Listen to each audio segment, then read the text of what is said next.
기준금리 1.25% 코로나 이전 복귀. 1인당 연이자 48만원. 기준금리가 코로나19 이전 수준인 연 1.25%로 복귀했다.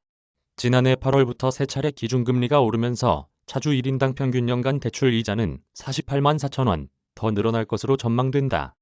특히 1인당 대출액이 일반인들보다 4배 많은 자영업자들과 소득이 낮으면서 대출이 여러 개인 취약 차주들의 부담이 가중될 가능성이 크다.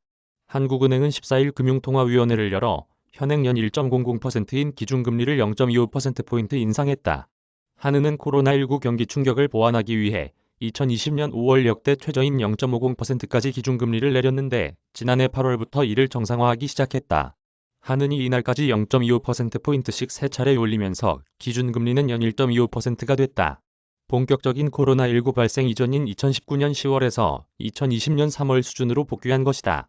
한은의 기준금리 인상은 콜금리, 장단기 시장금리, 예금, 대출금리에 순차적으로 파급된다. 만약 보유한 대출이 변동금리인 차주라면 기준금리 인상으로 이자가 늘어날 수밖에 없다. 지난해 11월 기준 예금은행 가계대출 잔액의 75.7%가 변동금리다. 전체 가계 연간 대출 이자는 세 차례 금리 인상으로 이전보다 9조 6천억 원 증가할 것으로 예상된다.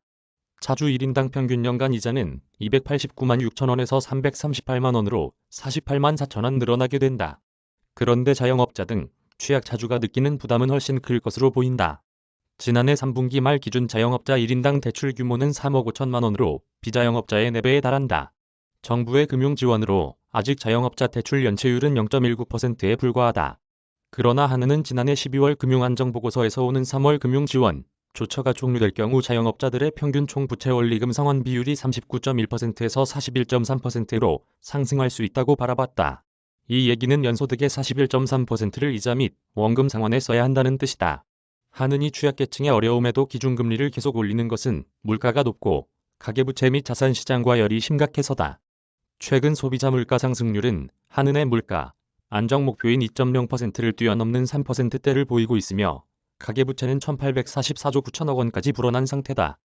또한 한은은 미국 연방준비제도의 정책금리 인상과 양적 긴축 속도가 빨라지는 것에 대해서도 대비해야 한다. 한국 금리보다 미국 금리가 높아지면 수익을 쫓아 국내에 투자된 외국인 자금이 빠져나갈 수 있으며 이 과정에서 환율 급등 등 금융시장 혼란이 발생할 수 있다. 이에 한은은 연내 기준금리를 더 올릴 것으로 예상된다. 이주열 한은 총재는 금통위 직후 기자회견에서 기준금리가 지난해 8월부터 세 차례 인상됐지만 실물 경제 상황에 비해 여전히 완화적이라고 판단한다며 앞으로도 경제 상황에 맞춰서 기준금리를 추가 조정할 필요가 있다고 말했다. 그러면서 이 총재는 자영업자와 취약차주 등 취약계층에 대한 정부의 재정 지원을 당부했다. 그는 통화정책은 성장, 물가, 금융 불균형 등 큰 흐름을 보고 운영해 나가야 한다며 균등하지 못한 경기 회복세에서 어려움을 겪는 취약계층에 대해서는 정부의 재정이 맡아야 한다고 밝혔다. 전슬기 기자 이메일 주소